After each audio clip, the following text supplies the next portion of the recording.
Hey guys! So guys, welcome to another video on MaxiAspie, and you're probably thinking, what am I going to talk about today? So today guys, I'll be talking about sensory overload and sensory processing with autism. So sensory issues can impact somebody with autism a lot more than what it would someone without the condition. And the only way I can really describe sensory overload and sensory processing, we have an over hypersensitivity to it than other people.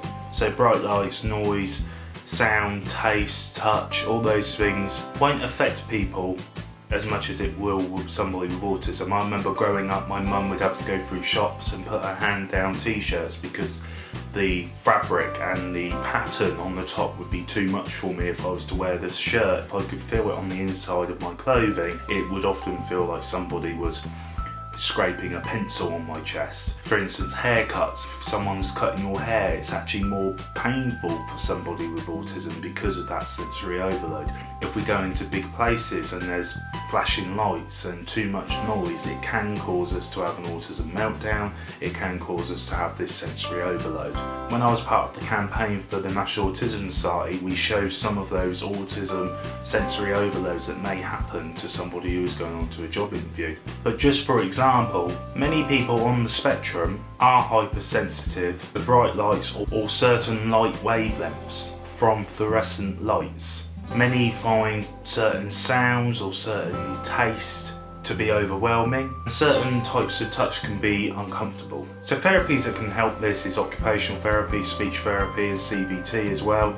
They're really good therapies to try. In my experience, lights and sounds haven't affected me too much. However, sometimes I can get overwhelmed when I'm in shops. I can become disorientated. Often I'm thinking to myself and not really paying attention to what's going on around me. I've known people with autism who will have headphones when they're in public, because it blocks out the noise, it blocks out that sensory overload.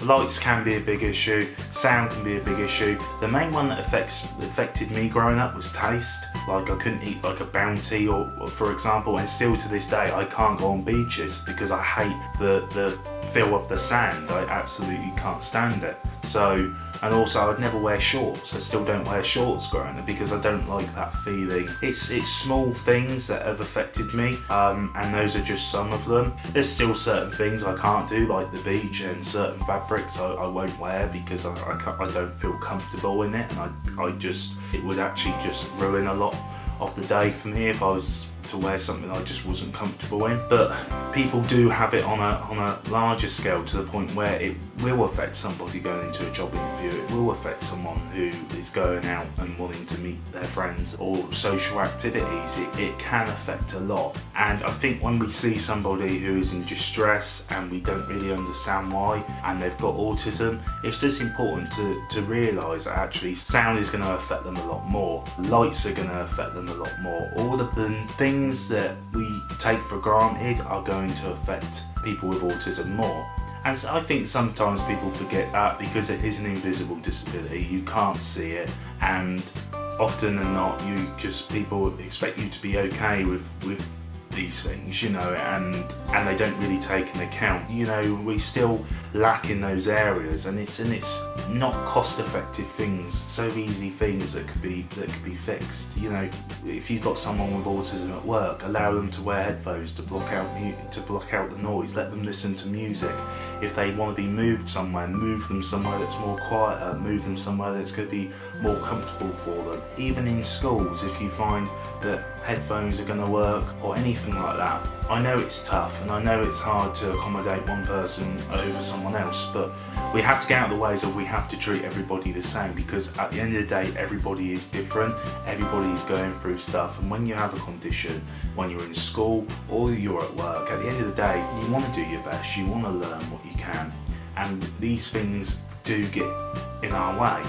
It might seem odd to people, but these things do affect us, and it's important that people bear that in mind when you're at school, when you're in work, when you go out in later day life. It's okay to put some headphones in if it makes you perform better in whatever you're doing. It's okay to walk out of a room for 5 minutes if it makes you get away from that environment and you feel it's too loud. It's okay to be honest and have these discussions with people. You should never be made to feel embarrassed or you can't be honest about it to anyone, you know, because at the end of the day, you want to do the best that you can, and if those things work, they're reasonable adjustments for anyone to put that in place for you, whether you're at school or at work. So guys, I hope this video helped. Tell me what you think down below. Tell me, you know, what things have affected you with sensory overload and sensory processing. And guys, I hope you enjoyed the video. Take care. Thank you for watching. Take care. Goodbye for now.